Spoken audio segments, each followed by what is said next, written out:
Matvey Berman, el arquitecto del infierno. Hay una ironía terrible en la historia que estás a punto de escuchar. Un hombre que construyó el sistema de campos de concentración más vasto de la historia. Un hombre que envió a millones a la muerte. Un hombre cuyo nombre aparecía en órdenes que condenaban a familias enteras.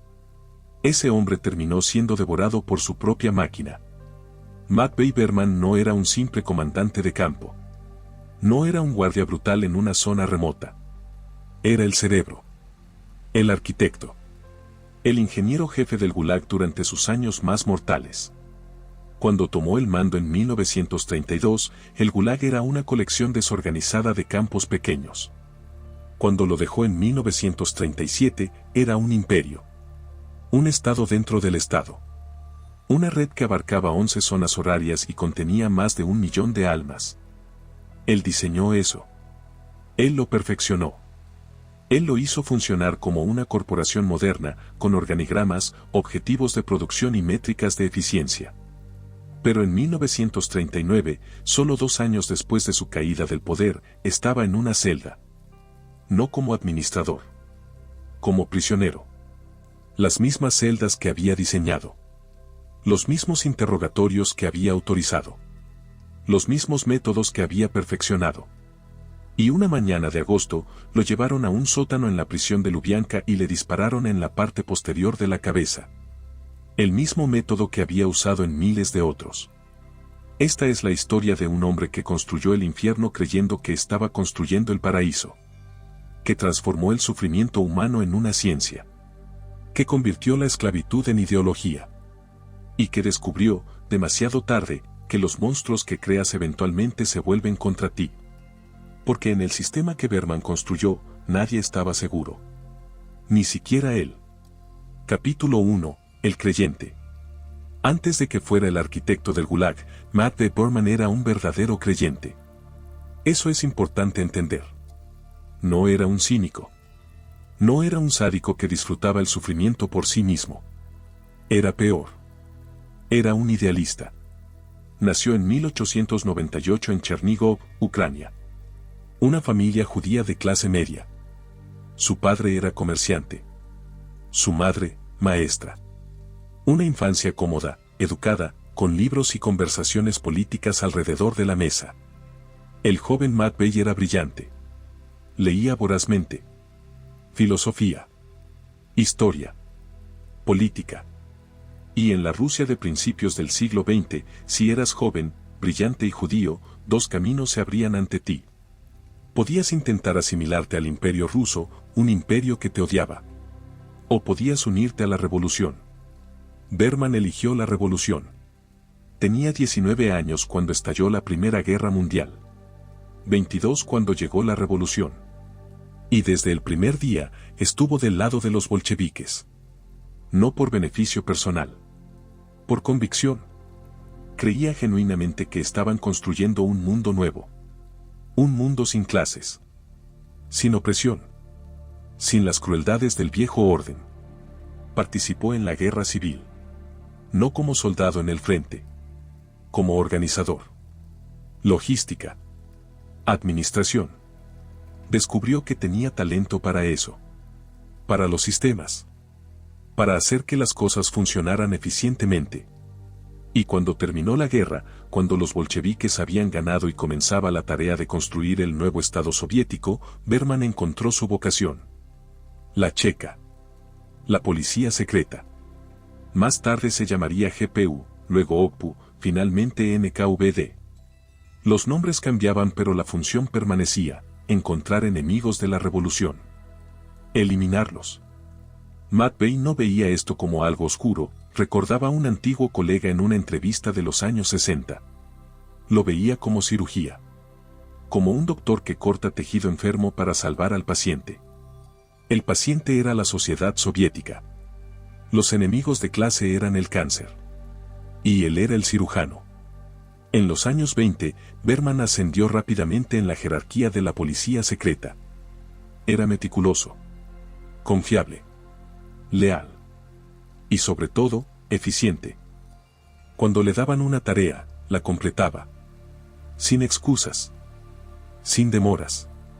¿Arrestar a 100 kulaks en una provincia? Arrestaba 120 para asegurar que cumplía la cuota. ¿Liquidar una organización contrarrevolucionaria? La liquidaba completamente, incluidos miembros periféricos que quizás no habían hecho nada. Mejor prevenir que lamentar. Era un perfeccionista, decía otro colega. Odiaba el desorden. Odiaba la ambigüedad. Quería sistemas claros. Procedimientos definidos. Resultados medibles. En cualquier otra organización, eso lo habría convertido en un excelente gerente. En la OCPU, lo convirtió en algo muy diferente. Pero aquí está la paradoja de Matvey Berman. Por todas las cuentas personales, era un hombre decente en su vida privada. No bebía excesivamente como muchos de sus colegas. No era cruel con su personal. Tenía una esposa, Sofía, y 2 hijas que adoraba. Leía literatura. Iba al teatro. Escuchaba música clásica. Un vecino que vivió en el mismo edificio de apartamentos en Moscú lo recordaba así: era cortés. Tranquilo. Ayudaba a cargar cosas pesadas a las ancianas. Sus hijas siempre estaban bien vestidas y educadas. Si no supieras qué hacía para ganarse la vida, pensarías que era un contador o un profesor. ¿Cómo reconcilias eso? ¿Cómo un hombre que ayuda a ancianas con sus compras puede firmar órdenes que envían a miles a la muerte? La respuesta está en la compartimentalización. Berman había construido un muro en su mente.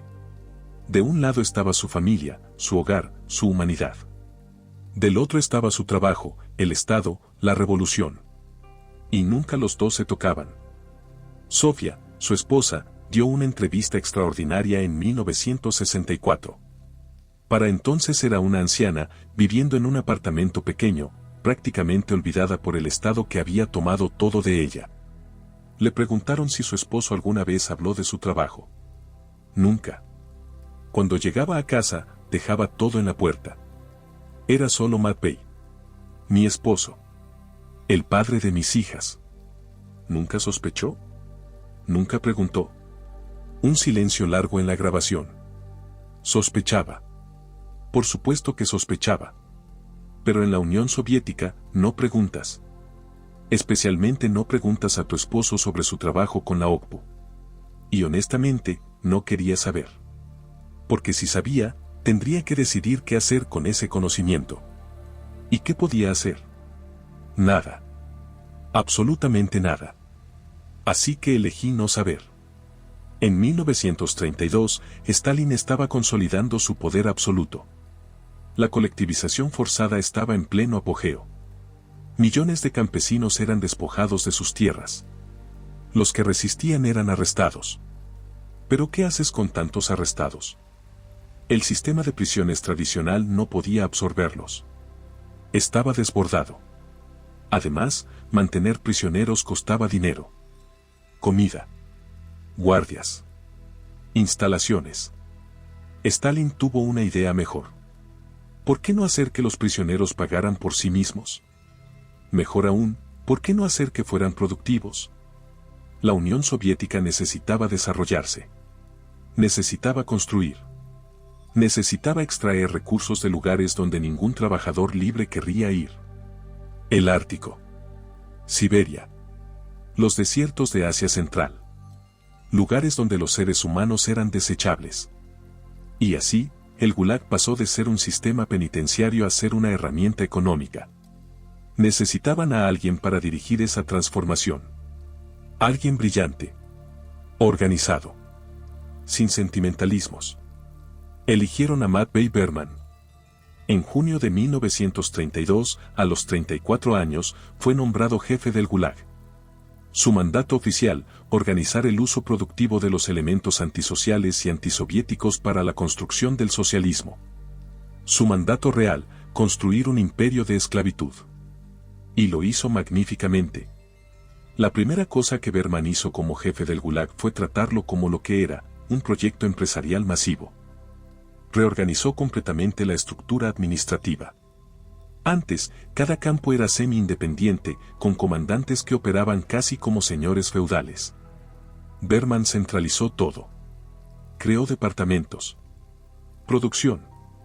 Logística. Recursos humanos. Sí, llamaban a los prisioneros recursos humanos en los documentos internos. Estableció un sistema de cuotas de trabajo.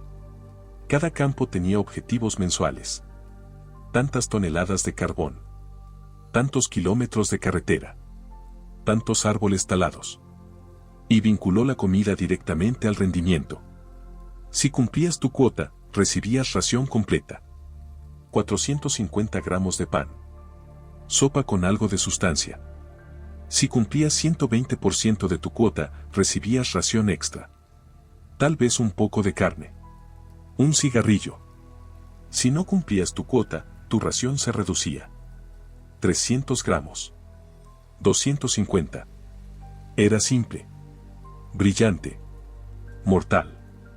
Porque con 250 gramos de pan no puedes sobrevivir haciendo trabajo físico duro en el frío extremo. No puedes. Tu cuerpo consume más calorías de las que ingieres. Empiezas a quemarte desde adentro. Y cuando te debilitas, trabajas menos. Y cuando trabajas menos, tu ración se reduce más. Y cuando tu ración se reduce más, te debilitas más. Era una espiral de muerte diseñada matemáticamente.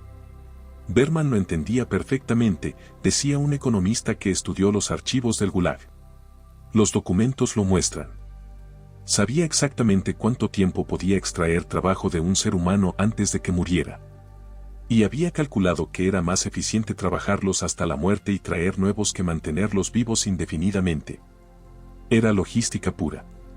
Optimización de recursos. Excepto que los recursos eran personas. Uno de los proyectos más ambiciosos de Berman fue el canal del Mar Báltico-Mar Blanco. Un canal de 227 kilómetros conectando dos mares. A través de terreno rocoso. A través de bosques densos. A través de ciénagas. Stalin lo quería terminado en tiempo récord. 20 meses. Berman aceptó el desafío. Movilizó a más de 100.000 prisioneros. Los dividió en brigadas. Estableció competencias entre brigadas para ver cuál podía cavar más rápido. Los que ganaban recibían recompensas. Los que perdían, castigos. Gamificó la esclavitud. Y funcionó. El canal se completó en 1933. 19 meses. Antes del plazo. Stalin estaba extasiado. Berman fue condecorado. Recibió la Orden de Lenin. Hubo celebraciones. Propaganda. El triunfo del trabajo socialista sobre la naturaleza. 120 escritores soviéticos visitaron el canal. Escribieron un libro laudatorio sobre el proyecto. Lo llamaron un ejemplo de reeducación a través del trabajo. No mencionaron cuántos murieron construyéndolo. Las estimaciones varían. Algunos dicen 10.000. Otros dicen 25.000. Algunos veteranos del Gulag que trabajaron allí decían que era más. Mucho más. Los cuerpos estaban enterrados a lo largo del canal. En los cimientos. Bajo las carreteras de acceso. En las ciénagas cercanas. Alexander Solzhenitsyn, que más tarde escribiría Archipiélago Gulag, llamó al canal un cementerio construido con huesos humanos. Pero Berman lo veía diferente. En una reunión del partido en 1934, habló sobre el proyecto. Su discurso sobrevive en archivos. Hemos demostrado que incluso los elementos más decadentes de nuestra sociedad pueden ser transformados a través del trabajo honesto. Hemos convertido a criminales y enemigos de clase en constructores del socialismo. Este es el poder transformador de nuestro sistema. Y aquellos que no pudieron ser transformados, aquellos que eran demasiado débiles o demasiado reaccionarios, han sido naturalmente eliminados en el proceso. La sociedad soviética es más fuerte sin ellos. Naturalmente eliminados. Como si la muerte por trabajo esclavo fuera un proceso biológico inevitable. Como si él no hubiera diseñado el sistema específicamente para producir ese resultado. Esto es lo que hace la ideología. Te permite racionalizar cualquier cosa. Berman genuinamente creía que estaba haciendo algo bueno. Que estaba construyendo el socialismo. Que los que morían eran sacrificios necesarios en el altar del progreso. No era un sádico disfrutando el sufrimiento.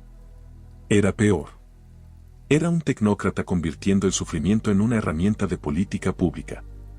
Sofía, su esposa, recordaba una cena en 1935. Berman había llegado a casa tarde, como siempre.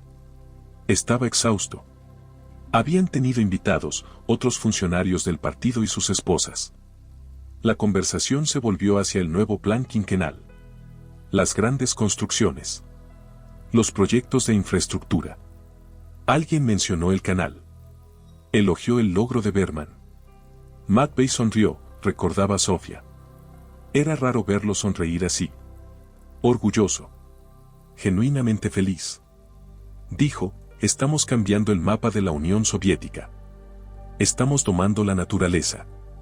Y lo estamos haciendo con las manos de aquellos que quisieron destruirnos. Hay justicia poética en eso. Todos aplaudieron. Y yo pensé, él realmente cree eso. No está fingiendo. No está justificando. Realmente cree que lo que hace es noble. Eso me asustó más que cualquier otra cosa. Bajo Berman, el Gulag se expandió explosivamente.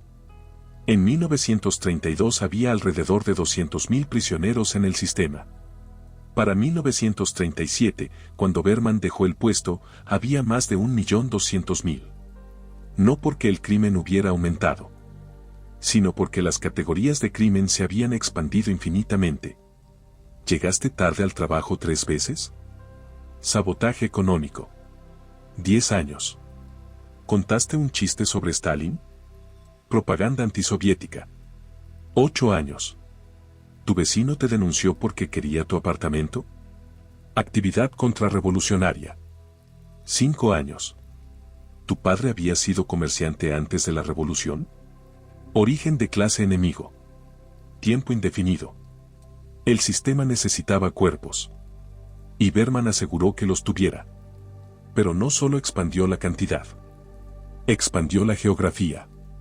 Bajo su dirección, el Gulag se extendió a las regiones más inhóspitas de la Unión Soviética. Colima, donde la temperatura caía a menos 60 grados. Vorkutá, en el Círculo Polar Ártico. Karagandá, en las estepas de Kazajistán. Norilsk, donde el sol no sale durante meses. Lugares donde ningún ser humano sensato elegiría vivir. Pero perfectos para extraer recursos con mano de obra esclava. Oro en Colima. Carbón en Vorkutá. Níquel en Norilsk. Madera en los bosques del norte. Y la belleza del sistema, desde la perspectiva de Berman, era que era autosostenible. Los prisioneros extraían recursos.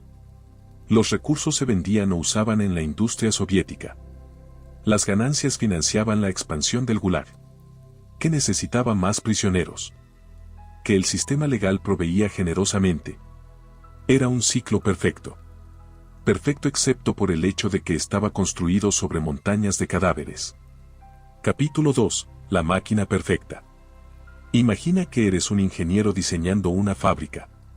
Necesitas máximo rendimiento con mínimo costo. Necesitas que cada proceso sea eficiente.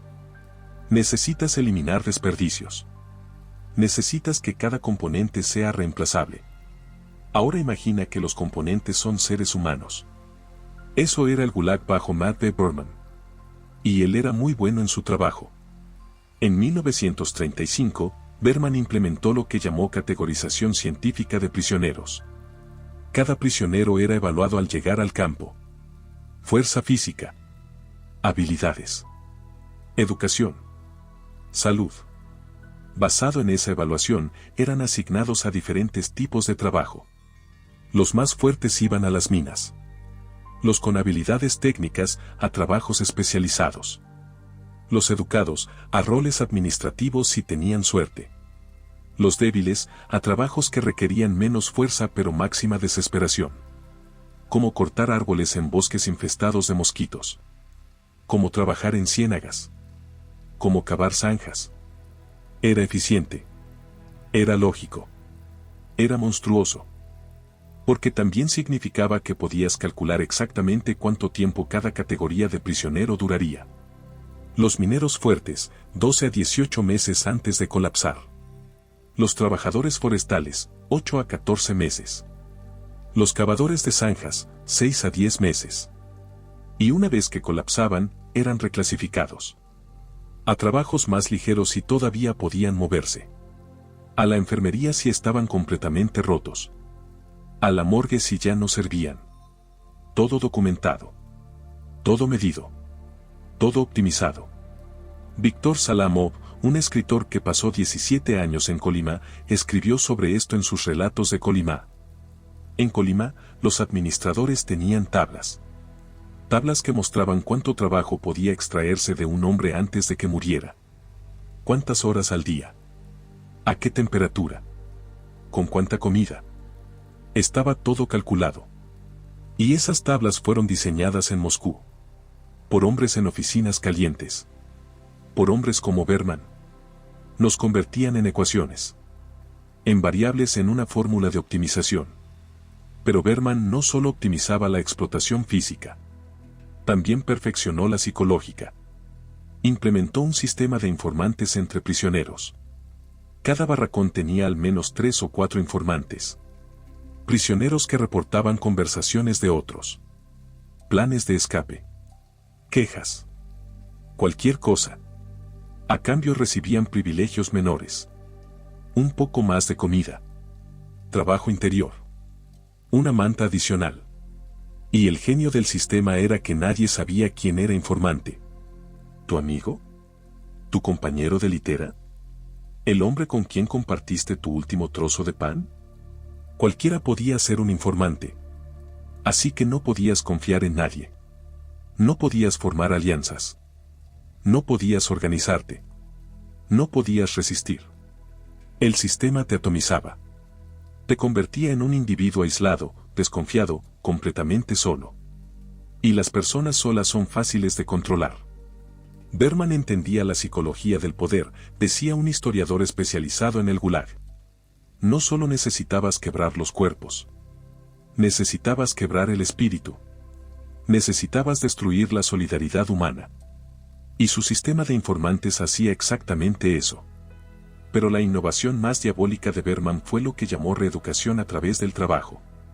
No era suficiente esclavizar a las personas. Tenías que hacerles creer que se lo merecían. En cada campo bajo su administración, había sesiones políticas obligatorias. Los prisioneros, después de 12 horas de trabajo agotador, tenían que sentarse y escuchar conferencias sobre teoría marxista. Sobre cómo el trabajo los transformaría. Sobre cómo podían redimirse sirviendo al Estado soviético.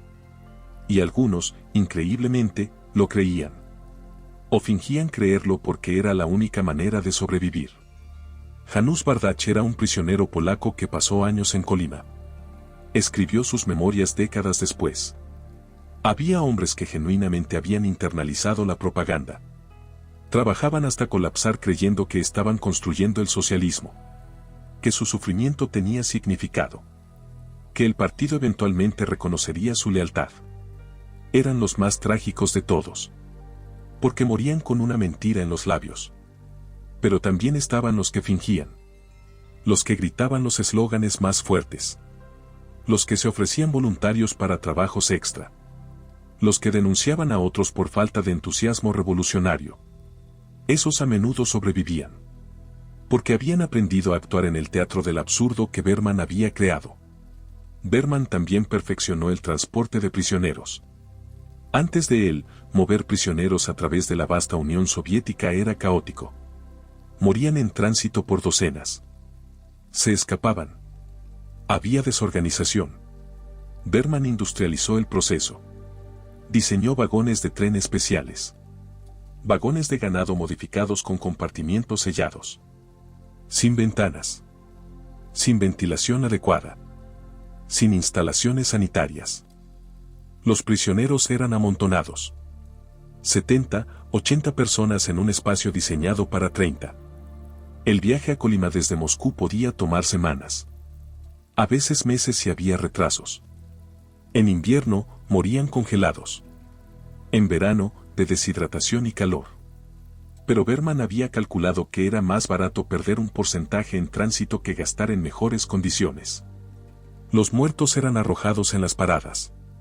Enterrados en fosas anónimas a lo largo de las vías del ferrocarril. Toda la ruta del Transiberiano está bordeada de tumbas sin nombre. Mi padre trabajaba en las estaciones ferroviarias en los años 30, contaba una mujer en una entrevista oral de los 90. Él no hablaba mucho de eso. Pero una vez, cuando era niña, le pregunté sobre los trenes que pasaban en la noche. Me dijo, esos son los trenes fantasma. Están llenos de almas. Y algunas de esas almas no llegan vivas a su destino. ¿Por qué no, papá? Porque así está diseñado el sistema, hija. Así está diseñado. En 1936, Berman alcanzó la cima de su poder. El Gulag bajo su dirección producía el 18% de todo el oro de la Unión Soviética. 33% de la madera. Cantidades significativas de carbón, níquel, cobre. Empleaba a más de 300.000 guardias y administradores. Era prácticamente una economía paralela dentro del Estado soviético. Y Berman estaba en el centro de todo. Tenía un apartamento grande en Moscú. Acceso a tiendas especiales. Un auto con chofer. Acceso a dachas de vacaciones. Sus hijas iban a las mejores escuelas. Sofía tenía ropa importada. La familia vacacionaba en Crimea. Era la élite soviética. Y Berman trabajaba incansablemente. 16, 18 horas al día. Leyendo informes. Firmando órdenes. Optimizando procesos. Un subordinado que trabajó directamente bajo él recordaba, tenía una memoria fotográfica. Podía recitar cifras de producción de cualquier campo sin mirar documentos. Conocía los nombres de los comandantes. Los problemas de cada región. Y era exigente. Si un campo no cumplía sus cuotas, quería saber por qué. Si había una fuga, quería el informe completo. Si había demasiadas muertes, no porque le importaran los muertos, sino porque cada muerte era un trabajador perdido que había que reemplazar. Era un gerente corporativo perfecto. Excepto que su producto era sufrimiento humano. Pero había grietas en el edificio que Berman había construido. Grietas que él no podía ver.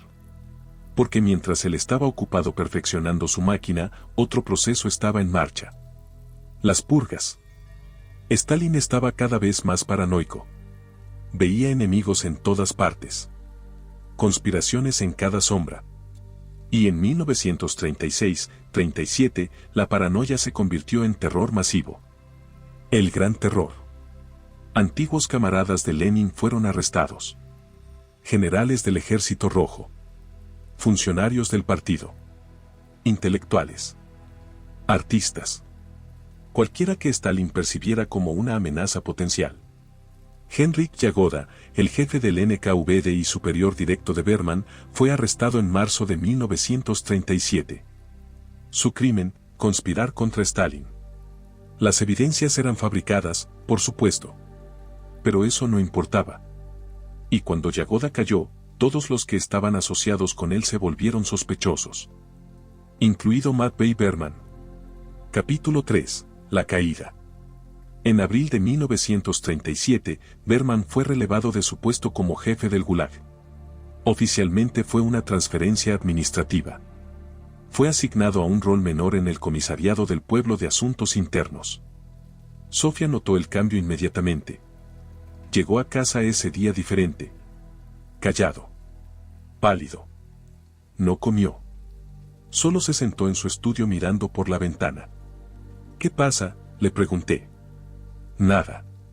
Solo reorganización administrativa. Pero yo sabía que era más que eso. En la Unión Soviética de 1937, reorganización administrativa a menudo significaba el principio del fin. Durante los siguientes meses, Berman intentó demostrar su lealtad. Escribió cartas a Stalin. Ofreció su experiencia para nuevos proyectos. Se presentaba en su oficina todos los días, aunque tenía poco que hacer. Pero estaba siendo observado. Sus teléfonos estaban intervenidos. Sus cartas leídas. Cada conversación reportada. Y lentamente se construía un caso contra él. No porque hubiera hecho algo nuevo, sino porque lo que había hecho siempre, ahora podía ser reinterpretado como traición. ¿Había expandido el Gulag tan rápidamente? Obviamente para debilitar el Estado soviético sobrecargando sus recursos. ¿Había liberado a algunos prisioneros por buen comportamiento? Claramente estaba soltando enemigos deliberadamente. ¿Había implementado sistemas eficientes? Estaba construyendo su propia base de poder para un golpe de Estado. La paranoia no necesita lógica. Solo necesita intención. En las noches, Berman comenzó a beber. Él, que nunca había sido bebedor. Sofía lo encontraba despierto a las 3 de la mañana, con una botella de vodka, mirando al vacío. Una noche le pregunté, ¿de qué tienes miedo? Me miró con ojos que no reconocí. Ojos aterrorizados. De todo, dijo simplemente. Pero tú no has hecho nada malo. Se rió.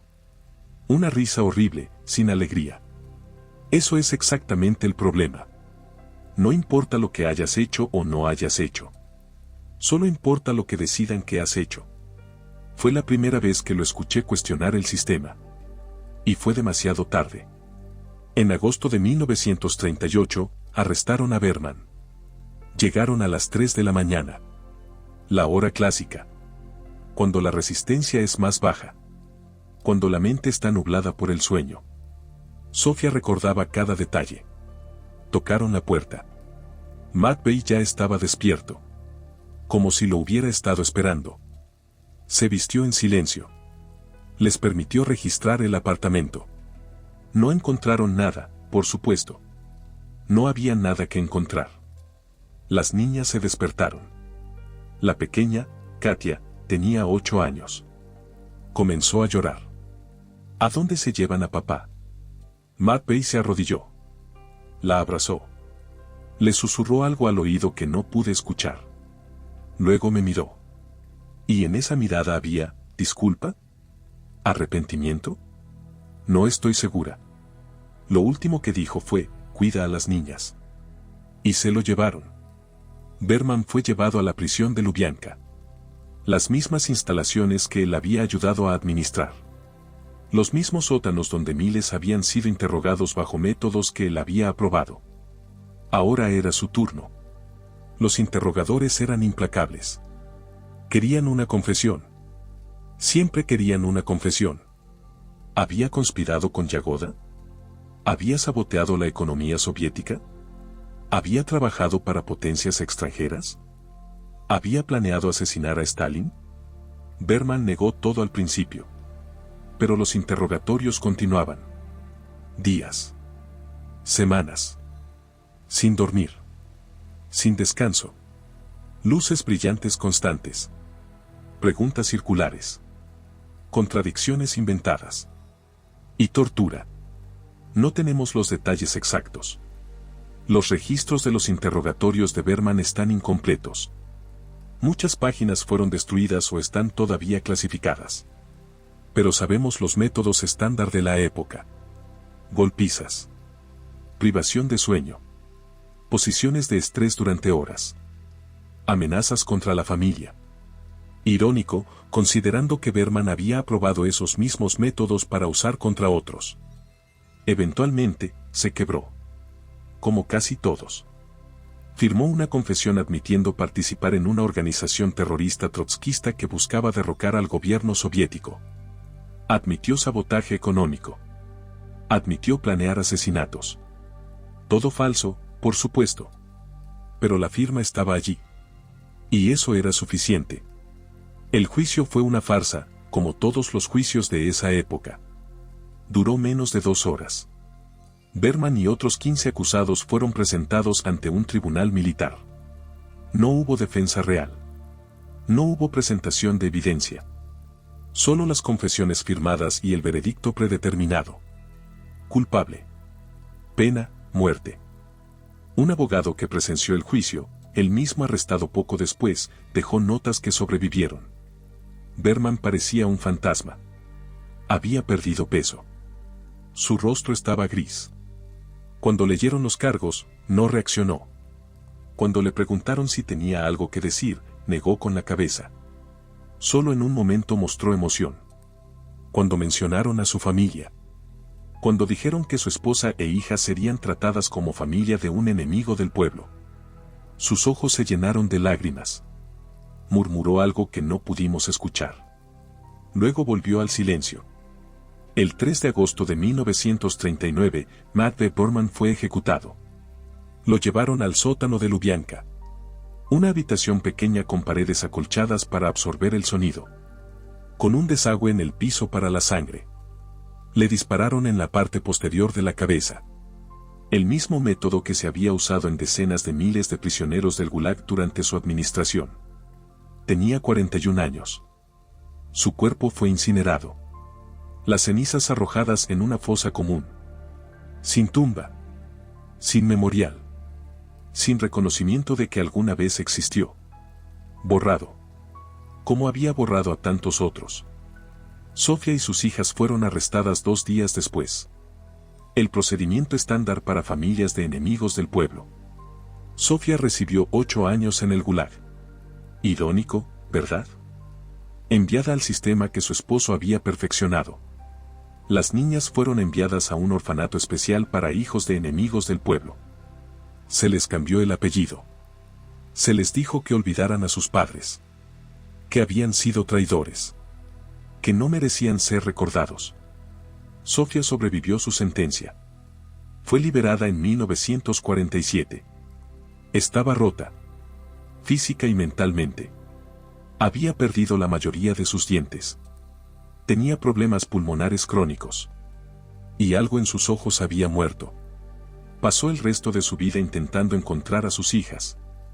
El sistema había borrado los registros. Nombres cambiados. Archivos perdidos. En 1956, finalmente localizó a una de ellas. Katia, la pequeña. Katia tenía 26 años. Se había casado. Tenía un hijo. Vivía en Leningrado con un nombre diferente. Cuando Sofía la encontró, Katia se negó a verla. Mi madre murió en 1938, le dijo a través de la puerta cerrada.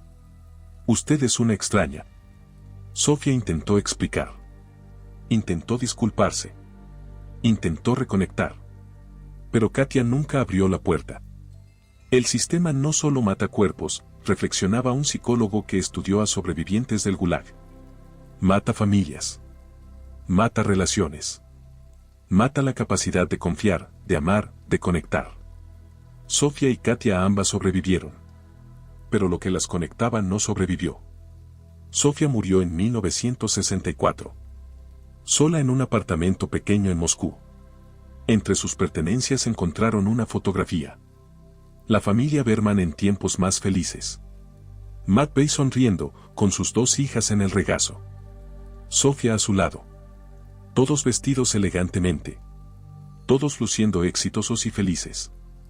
Ninguno de ellos sabiendo lo que vendría. En el reverso de la foto, con letra temblorosa, Sofía había escrito, antes de que todo se derrumbara. Antes de que entendiéramos que construimos nuestra felicidad sobre los huesos de otros. Antes de que nos alcanzara la justicia. Capítulo 4. Los números detrás del hombre. ¿Cómo mides el impacto de un hombre como Matt B. Borman? No en toneladas de carbón o kilómetros de carreteras. Sino en vidas humanas. En sufrimiento. En dolor que reverbera a través de generaciones. Es casi imposible. Pero hay que intentarlo. Durante los 5 años que Berman dirigió el Gulag, de 1932 a 1937, aproximadamente 2 millones de personas pasaron por el sistema. De esos 2 millones, estimaciones conservadoras sugieren que alrededor de 250.000 murieron bajo su administración. 250.000 personas. Eso es más que la población de ciudades enteras. Es un estadio de fútbol lleno, multiplicado por 3. Es una procesión de funerales que duraría años y enterraras un cuerpo cada minuto. Pero incluso esos números no capturan la totalidad. Porque por cada persona que murió, había familias destruidas. Hijos que crecieron sin padres. Esposas que nunca supieron qué pasó con sus esposos. Padres que enterraron hijos que habían desaparecido años antes. El sufrimiento se multiplica. Y esos 250.000 no incluyen a los que murieron después, usando la infraestructura que Berman creó, los procedimientos que Berman estableció, el sistema que Berman perfeccionó. El Gulag continuó operando durante décadas después de su muerte. En su punto máximo en los años 50, contenía casi 2,5 millones de prisioneros. Y la base de ese sistema fue construida por Matt B. Berman. Es como preguntar cuántas personas mató el inventor del alambre de púas, decía un historiador. No las mató directamente, pero creó la tecnología que hizo posibles ciertos tipos de muerte, ciertos tipos de control, ciertos tipos de horror. Berman no ejecutó personalmente a 250,000 personas, pero creó el sistema que lo hizo inevitable. Vamos más profundo en los números. Durante la construcción del Canal del Mar Báltico, el proyecto que lo hizo famoso, murieron entre 12,000 y 25,000 prisioneros en 19 meses.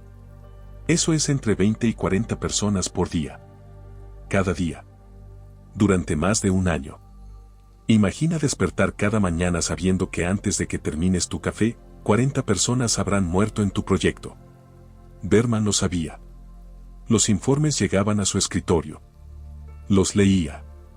Los archivaba. Y continuaba. En Colima, durante la expansión bajo su dirección, la tasa de mortalidad en algunos campos alcanzó el 30% anual. Eso significa que si llegabas a Colima con 99 compañeros prisioneros, después de un año, 30 de ustedes estarían muertos. Y esas eran las estadísticas que llegaban a Moscú. Las reales probablemente eran peores. Pero hay otro tipo de número que es más difícil de cuantificar. ¿Cuántas personas nunca nacieron porque sus padres potenciales murieron en el Gulag? ¿Cuántos libros nunca se escribieron porque el autor murió picando carbón? ¿Cuántas curas médicas nunca se descubrieron porque el científico se congeló en Vorkuta? ¿Cuánto potencial humano fue simplemente destruido? Es incalculable. Y Berman no solo destruyó a los prisioneros. También corrompió a los guardias. Imagina ser un joven de 20 años asignado a vigilar un campo. Al principio te sientes incómodo. Ves el sufrimiento. Te afecta. Pero el sistema diseñado por Berman te entrena sistemáticamente para deshumanizar a los prisioneros. Te dicen que son enemigos. Que son criminales. Que son subhumanos. Te recompensan por ser duro. Te castigan por mostrar compasión. Lentamente, te transformas. Te vuelves capaz de cosas que nunca imaginaste. Y cuando finalmente sales del sistema, si es que sales, ¿qué eres? Miles de guardias pasaron por el Gulag. Muchos regresaron a la sociedad soviética normal después. Se convirtieron en policías, maestros, administradores. ¿Qué le hace a una sociedad tener miles de personas que han sido entrenadas para ver a otros humanos como objetos desechables? No hay estadística para eso. Pero el daño es real. Capítulo 5. El hombre detrás de los documentos. ¿Quién era realmente Matt B. Berman? No el administrador. No el jefe del Gulag. Sino el hombre. Es tentador convertirlo en un monstruo unidimensional. Un villano de película. Pero la realidad es más compleja y más perturbadora. Hay cartas que Berman escribió a su esposa que sobrevivieron en archivos. Fueron confiscadas cuando fue arrestado. Una carta de 1934, cuando estaba inspeccionando campos en Siberia. Mi querida Sofía, los días aquí son largos y el frío es brutal. Echo de menos el calor de nuestro hogar. Echo de menos las risas de las niñas. Pero el trabajo es importante. Estamos construyendo algo que perdurará por generaciones. A veces es difícil. A veces me pregunto si estoy haciendo suficiente. Pero entonces recuerdo por qué luchamos la revolución. Para crear un mundo mejor. Y eso me da fuerzas para continuar. Es una carta de amor ordinaria. Casi banal. Podría haber sido escrita por cualquier esposo en un viaje de negocios. Excepto que el trabajo al que se refería era administrar un sistema de esclavitud masiva. Esa disonancia es lo que hace a Berman tan inquietante. No era un sádico que disfrutaba el dolor. Era un burócrata que había separado completamente sus acciones profesionales de su vida emocional. Un colega que lo conoció bien dijo, Matt Bey era amable con sus subordinados. Recordaba los nombres de sus hijos. Les preguntaba por su salud. En las reuniones, era razonable, dispuesto a escuchar sugerencias. Era, en muchos sentidos, un jefe excelente. Y luego firmaba órdenes que sentenciaban a miles a la muerte. No había transición visible. No había lucha interna. Era como si fueran dos personas completamente diferentes ocupando el mismo cuerpo. Hay una fotografía famosa de Berman de 1935. Está en una ceremonia oficial, recibiendo una medalla. Stalin está allí. Berman está sonriendo. Una sonrisa genuina, orgullosa. Analistas modernos han estudiado esa foto. La expresión facial. El lenguaje corporal. No hay señales de conflicto interno, dice un psicólogo forense. No hay las microexpresiones que esperarías ver en alguien que está fingiendo. Está genuinamente feliz. Genuinamente orgulloso. Lo que sugiere que realmente creía que lo que hacía estaba bien. Esa es quizás la lección más aterradora del caso de Berman. El mal no siempre viene con culpa o conflicto interno. A veces viene con completa certeza moral. Berman no era un monstruo luchando contra su conciencia. Era un idealista que había logrado silenciar completamente su conciencia en nombre de un bien mayor. Había logrado convencerse de que los fines justificaban cualquier medio. Que el sufrimiento individual no importaba frente al proyecto histórico de construir el socialismo. Y una vez que logras esa racionalización, no hay límite a lo que puedes hacer. Sofía, en su última entrevista antes de morir, reflexionó sobre esto. La gente me pregunta si sabía. Si sospechaba lo que Matt Bey estaba haciendo. Y la respuesta honesta es, sí y no. Sabía que trabajaba en el sistema de campos. Sabía que había prisioneros. Pero en mi mente, eran criminales. Enemigos. Personas que habían hecho algo mal. Nunca cuestioné si realmente eran culpables. Nunca pregunté sobre las condiciones. Nunca quise saber los detalles. Porque si hubiera preguntado, habría tenido que enfrentar la realidad. ¿Y qué habría hecho entonces? ¿Divorciarme? ¿Denunciarlo? ¿Arriesgar a mis hijas? Es fácil juzgar desde fuera. Desde otro tiempo. Otro lugar. Pero cuando estás dentro del sistema, cuando tu supervivencia y la de tu familia depende de no ver, de no preguntar, de no saber, te vuelves cómplice. Sin siquiera darte cuenta. Hizo una pausa larga. Matt Bey no era un monstruo. Era un hombre. Un hombre que amaba a su familia. Que disfrutaba la música. Que leía poesía. Y ese es el horror real. Que personas ordinarias, personas con familias y emociones y culturas, pueden hacer cosas extraordinariamente terribles cuando el sistema las permite y las recompensa. No necesitas ser un demonio para construir el infierno. Solo necesitas ser un burócrata eficiente que deja de ver a las personas como personas. Capítulo 6. Las víctimas hablan. Los números cuentan una historia. Pero las voces cuentan la verdad. Hay testimonios de supervivientes que estuvieron en el Gulag durante la era de Berman. Sus historias dan carne a las estadísticas. Eugenia Ginsburg era una profesora universitaria de Kazán. Fue arrestada en 1937 por actividades contrarrevolucionarias trotskistas. Su verdadero crimen, ser demasiado educada y demasiado independiente. Pasó 18 años en el Gulag. Sobrevivió. Y escribió sus memorias, Viaje al Torbellino. Sobre el sistema que Berman creó, escribió. Lo que me sorprendió no fue la crueldad. Esperaba crueldad. Lo que me sorprendió fue la eficiencia. Todo estaba calculado. Cuánto trabajo podías extraer antes de que colapsáramos. Cuánta comida dar para mantenernos vivos el tiempo suficiente para ser útiles. Cuando era más rentable dejarnos morir y traer reemplazos. Era crueldad industrializada. Sufrimiento en cadena de montaje. Y me di cuenta, alguien había diseñado esto. Alguien se había sentado en una oficina y había creado este sistema metódicamente. Ese alguien era más aterrador que cualquier guardia brutal. Barlam Salamov, que pasó 17 años en Colima, escribió sobre el legado de Berman. Berman no inventó el Gulag. Pero lo perfeccionó. Lo hizo sostenible. Lo hizo rentable. Y al hacerlo, aseguró que durara décadas más de lo que habría durado de otra manera. ¿Cuántos murieron debido a sus eficiencias? ¿Cuántos que habrían sobrevivido en un sistema más caótico murieron porque Berman hizo que todo funcionara demasiado bien? Es una pregunta imposible de responder. Pero la respuesta está en los millones. Gustav Erling era un escritor polaco arrestado y enviado al Gulag. Su libro Un mundo aparte describe sus experiencias. Él no conoció a Berman personalmente. Berman ya había caído cuando Erling llegó al sistema. Pero vivió en la estructura que Berman había construido. Lo que más me impactó, escribió, era la banalidad. Los guardias no eran sádicos gritando y golpeando aleatoriamente. Eran burócratas haciendo su trabajo. Llenando formularios.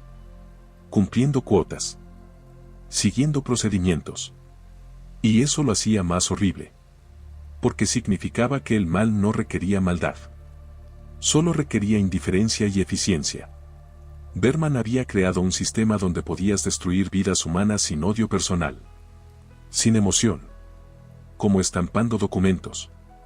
Anna Larina era esposa de Nikolai Bujarin, uno de los viejos bolcheviques ejecutado en las purgas. Ella misma pasó 20 años en campos y exilio. En sus memorias, esta no puede ser olvidada, escribió. Había mujeres en mi campo que habían estado allí desde los primeros años. Me contaron cómo cambió todo cuando Berman tomó el control. Antes había caos. Corrupción. Pero también grietas en el sistema. Formas de sobrevivir. Berman cerró esas grietas.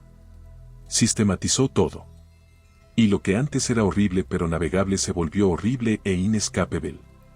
Nos convertimos en piezas de una máquina. Y las máquinas no tienen compasión. Janusz Bardach, el prisionero polaco que mencionamos antes, escribió específicamente sobre el transporte de prisioneros, un sistema que Berman había industrializado. El viaje en los vagones de ganado fue peor que el campo mismo. Apretados tan fuertemente que no podíamos sentarnos. El calor era insoportable en verano. El frío mortal en invierno. No había agua. No había comida adecuada. El piso estaba cubierto de excremento porque no había instalaciones. Las personas morían de pie porque no había espacio para que cayeran. Solo cuando el tren se detenía y abrían las puertas, los cuerpos se derrumbaban. Y lo increíble era que esto no era abuso aleatorio. Era política. Diseñada. Alguien había decidido que esta era la forma más eficiente de mover prisioneros a través del país. Ese alguien debería haber sido juzgado como criminal de guerra. Pero nunca lo fue. Porque el sistema que él ayudó a crear eventualmente lo consumió. Pero quizás el testimonio más impactante viene de alguien que no era prisionero. Alexander Dolgun era un estadounidense que trabajó en la Embajada de Estados Unidos en Moscú. Fue arrestado en 1948 acusado de espionaje. Pasó 8 años en el Gulag. Después de su liberación y regreso a Estados Unidos, escribió sus memorias. Y en ellas, reflexionó sobre los arquitectos del sistema. Es fácil odiar a los guardias que te golpean. Es fácil odiar a los interrogadores que te torturan. Pero el verdadero mal no estaba en ellos. Estaban siguiendo órdenes. Haciendo su trabajo. El verdadero mal estaba en los hombres en Moscú que diseñaron el sistema. Que escribieron los manuales. Que crearon los procedimientos. Que optimizaron el horror. Esos hombres nunca tocaron a un prisionero.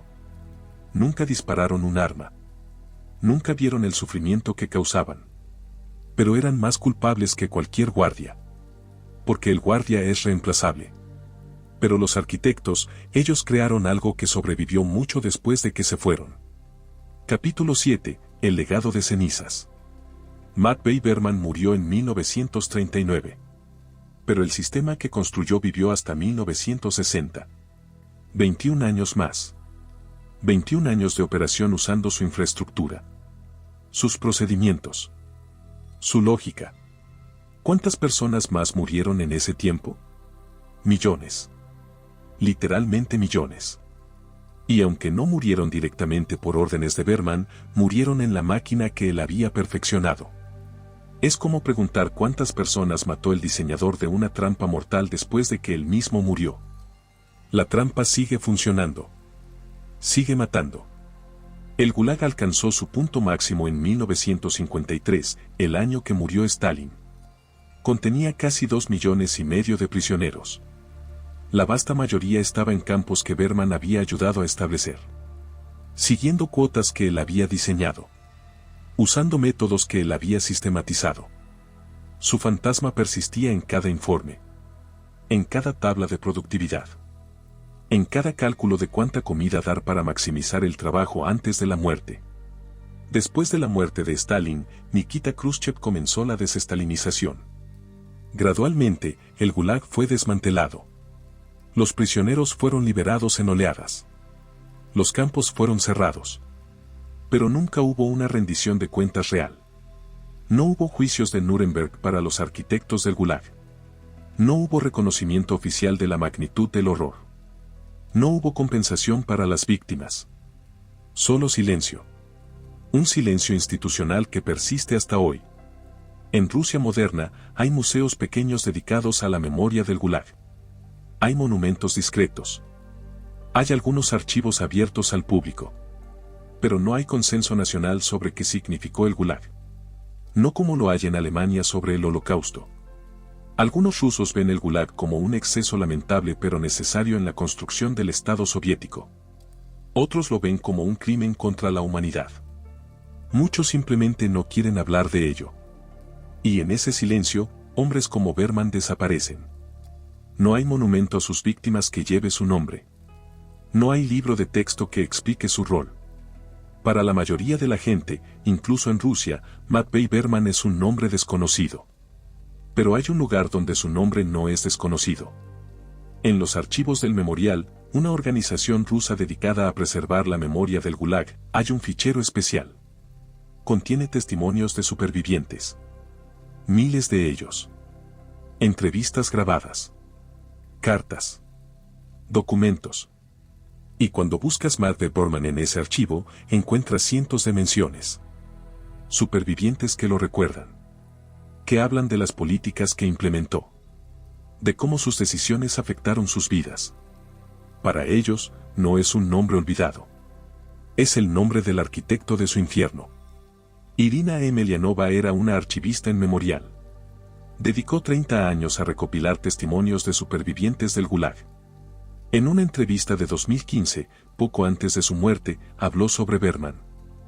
La gente siempre pregunta, ¿por qué Stalin? ¿Por qué se enfoca todo en Stalin? Y sí, Stalin fue el dictador. Stalin dio las órdenes generales. Pero Stalin no diseñó los detalles. No creó los sistemas específicos que hicieron que el Gulag funcionara tan mortalmente bien. Eso fue hecho por hombres como Berman. Tecnócratas. Administradores. Personas que convirtieron la visión horrible de Stalin en realidad operativa. Y esos hombres han sido en gran medida olvidados. Porque es más fácil culpar a un solo dictador que reconocer que el horror requirió la participación de miles de personas ordinarias haciendo su trabajo eficientemente. Memorial fue clasificada como agente extranjero por el gobierno ruso en 2016. Fue forzada a cerrar en 2021. El trabajo de preservar la memoria del Gulag continúa, pero es más difícil ahora. Más peligroso. Y en ese clima, hombres como Berman desaparecen aún más en las sombras. Pero hay otro legado de Berman. Uno más insidioso. Sus métodos. La manera en que sistematizó la opresión. La manera en que convirtió el control humano en una ciencia administrativa. La manera en que optimizó el sufrimiento. Esos métodos no murieron con él. No estoy diciendo que existen gulags modernos idénticos. Pero los principios que Berman aplicó, la lógica que usó, han aparecido una y otra vez en diferentes contextos. Campos de reeducación en China. Centros de detención en varias fronteras. Prisiones privatizadas que operan con métricas de eficiencia. En cualquier lugar donde los seres humanos son tratados como recursos a optimizar en lugar de personas con dignidad, el fantasma de Berman persiste. Un académico especializado en sistemas carcelarios modernos dijo, cuando leo los documentos de Berman sobre gestión del Gulag, veo paralelismos inquietantes con documentos corporativos modernos sobre gestión de prisiones privadas. El lenguaje es diferente. El contexto es diferente. Pero la lógica subyacente es similar, ¿cómo maximizamos el valor extraído de los cuerpos humanos? Esa pregunta no debería hacerse nunca. Pero sigue haciéndose. En 2020, un equipo de investigadores forenses en Rusia usó registros del Gulag para intentar localizar fosas comunes. Encontraron docenas. Algunas contenían cientos de cuerpos. Otras miles. La mayoría de los cuerpos no pudieron ser identificados. Habían sido enterrados sin registros. Sin nombres. Solo números de prisionero que no correspondían a ningún archivo sobreviviente. Uno de los investigadores dijo, Berman era meticuloso con los documentos de producción. Cada tonelada de carbón estaba contabilizada. Pero los muertos eran tratados como desperdicios. Desechables. No valía la pena mantener registros. Eso te dice todo sobre el sistema que construyó. Los recursos materiales eran valiosos. Las vidas humanas no lo eran. Sofia Berman, la esposa de Matt Bey, pasó sus últimos años intentando comprender qué había sido su esposo. En sus notas privadas, encontradas después de su muerte, escribió: He pasado 20 años preguntándome, ¿cómo no vi lo que era? ¿Cómo compartí mi cama con un hombre que causó tanto sufrimiento? Y la respuesta aterradora es, porque él no era un monstruo en casa. Era un esposo amoroso. Un padre dedicado. Un hombre que leía cuentos a nuestras hijas antes de dormir. El mal no siempre se anuncia. No siempre viene con cuernos y cola. A veces viene con un traje bien planchado y un beso de buenas noches. Y esa es la lección que el mundo necesita aprender del caso de Matt Bey. Que las personas ordinarias son capaces de cosas extraordinariamente terribles. Que el amor por la familia no previene la crueldad hacia extraños. Que puedes ser gentil en tu vida personal mientras construyes infiernos profesionalmente. No hay dos Matt Bey. Solo había uno. Y eso es lo más aterrador de todo. Capítulo 8. Las preguntas sin respuesta. Estamos al final de esta historia. Pero no hay un final limpio. No hay resolución satisfactoria. Porque la historia de Matt Berman plantea preguntas que no tienen respuestas fáciles. ¿Fue justicia que muriera en el sistema que él había construido? Hay una ironía poética en ello. El arquitecto del Gulag ejecutado por el Gulag. El ingeniero del terror consumido por su propia máquina. Algunos supervivientes expresaron satisfacción cuando se enteraron de su destino. Bien, dijo Eugenia Ginsburg. Al menos probó su propia medicina. Al menos supo lo que se sentía estar del otro lado. Pero otros no encontraron consuelo. No fue justicia, dijo Barlam Salamov. Fue solo más terror. Más víctimas. El sistema devorando a sus propios hijos. Eso no compensa nada. No restaura a los muertos. No cura a los rotos. Y él tenía razón. La muerte de Berman no fue un juicio justo. Fue otro crimen.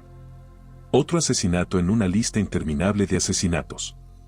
El sistema que él ayudó a construir lo mató no porque fuera culpable de los crímenes de los que lo acusaron, que eran inventados, sino porque Stalin necesitaba chivos expiatorios. Berman era culpable de cosas reales. De crímenes reales. Pero nunca fue juzgado por ellos. Nunca enfrentó a sus víctimas. Nunca tuvo que responder por las decisiones que tomó. Murió como vivió, como un peón en un sistema más grande que cualquier individuo. Otra pregunta sin respuesta, ¿Berman se arrepintió? No lo sabemos. Los registros de sus interrogatorios están incompletos. No hay diario. No hay confesión final. Su esposa dijo que en los últimos meses antes de su arresto, parecía atormentado. Pero ¿era arrepentimiento o miedo? ¿Culpa por lo que había hecho o terror por lo que le estaba pasando? Imposible de saber. Algunos psicólogos que han estudiado a perpetradores de atrocidades masivas dicen que el arrepentimiento genuino es raro.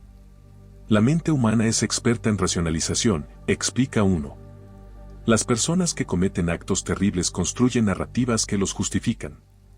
Y esas narrativas son tan fuertes que pueden sobrevivir incluso cuando el perpetrador se convierte en víctima. Berman probablemente murió creyendo que había servido lealmente a la revolución. Que había hecho su deber. Que fue traicionado injustamente. El verdadero arrepentimiento requiere que derrumbes completamente tu sentido de identidad. Que admitas que tu vida entera fue construida sobre el mal. La mayoría de las personas no pueden hacer eso. Pero hay una pregunta más grande que todas las demás. ¿Podría volver a pasar? No exactamente como el Gulag. No con los mismos nombres y lugares. ¿Pero podría algo similar emerger bajo condiciones diferentes? La respuesta honesta es, está pasando. No en la misma escala. No de la misma manera. Pero los ingredientes están allí. Sistemas que deshumanizan. Burocracias que optimizan la crueldad. Tecnócratas que aplican lógica corporativa a seres humanos. Y sobre todo, ideologías que justifican el sufrimiento en nombre de un bien mayor. El Gulag no fue una aberración, dice un filósofo político. Fue una manifestación extrema de tendencias que existen en todas las sociedades. La tendencia a categorizar personas como útiles o inútiles. La tendencia a sacrificar individuos por objetivos colectivos. La tendencia a confiar en expertos que optimizan sistemas sin considerar la humanidad de los afectados. Esas tendencias no desaparecieron en 1953. Siguen aquí. Y bajo las circunstancias correctas, con las justificaciones correctas, podrían producir nuevos Vemens. Entonces, ¿qué hacemos con eso? ¿Cómo prevenimos futuros Vemens? No hay respuesta simple. Pero hay pistas en su historia. Primero, cuestionar la eficiencia como valor supremo. Cuando la eficiencia se convierte en el objetivo final, las personas se convierten en recursos. Y los recursos son desechables. Segundo, desconfiar de las ideologías totalizadoras. Cualquier ideología que promete un futuro perfecto si solo sacrificamos suficiente en el presente es peligrosa. Porque ese sacrificio inevitablemente cae sobre los vulnerables. Tercero, recordar que los perpetradores no son monstruos. Son personas. Personas con familias y emociones. Y eso los hace más peligrosos, no menos. Porque significa que cualquiera podría convertirse en ellos bajo las circunstancias correctas. Cuarto, insistir en la rendición de cuentas. El hecho de que Berman nunca fue juzgado apropiadamente, que murió sin enfrentar sus crímenes reales, creó un vacío moral. Sin rendición de cuentas, no hay aprendizaje. Sin aprendizaje, la historia se repite. Y finalmente, contar las historias. Una y otra vez. Hasta que se vuelvan imposibles de ignorar. Porque el olvido es el aliado del mal. Mientras olvidemos a Berman, mientras su nombre desaparezca en las notas al pie de la historia, mientras tratemos el Gulag como una aberración incomprensible en lugar de un sistema diseñado meticulosamente por personas inteligentes y dedicadas. Mientras hagamos eso, estamos abriendo la puerta para que suceda de nuevo. Matvey Berman nació en 1898. Murió en 1939. Vivió 41 años. En esos años, especialmente en los 5 años que dirigió el Gulag, dejó una marca en la historia humana. Una marca de sangre y cenizas. Una marca que todavía no hemos logrado borrar completamente. Porque el legado de Berman no está solo en los campos que construyó. Está en la lección que no aprendimos. Que el mal no requiere maldad. Solo requiere indiferencia vestida de eficiencia. Que los ideales más nobles pueden usarse para justificar los crímenes más viles. Que las personas ordinarias, bajo las circunstancias correctas, son capaces de diseñar infiernos. Y que si no recordamos eso, si no lo enfrentamos honestamente, estamos condenados a repetirlo. En algún lugar en Rusia, probablemente cerca de Moscú, hay una fosa común sin marcar. Contiene las cenizas de Matvey Berman mezcladas con las cenizas de otros ejecutados en 1939. No hay placa. No hay reconocimiento. Nada que indique que allí yace el hombre que dirigió el Gulag durante sus años más mortales. Y quizás eso es apropiado. Porque él borró a cientos de miles de personas. Les negó nombres. Les negó tumbas. Les negó memoria. Que él mismo sea olvidado parece justo. Excepto que no podemos darnos ese lujo. No podemos olvidar. No debemos olvidar. Porque recordar a Berman no es honrarlo.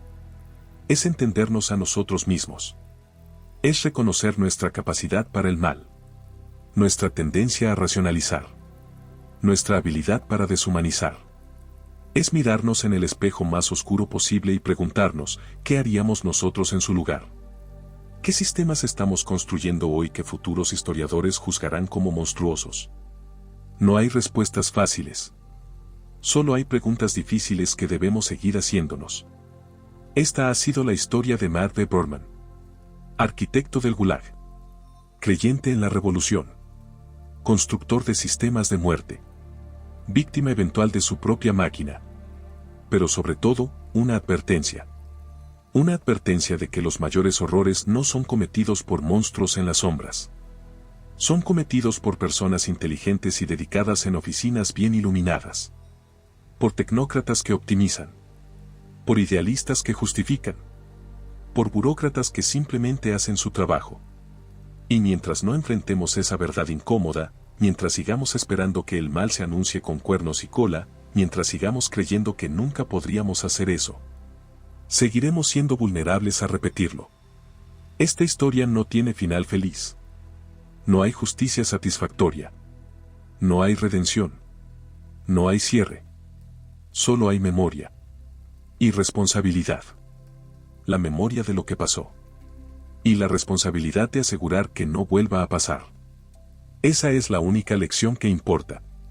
Y es una lección que pagamos con millones de vidas. Que nunca olvidemos el precio. Y que nunca olvidemos los nombres de aquellos que cobraron ese precio de la humanidad. Hombres como Matthew Berman. No monstruos. Hombres. Y eso es lo más aterrador de todo. Fin.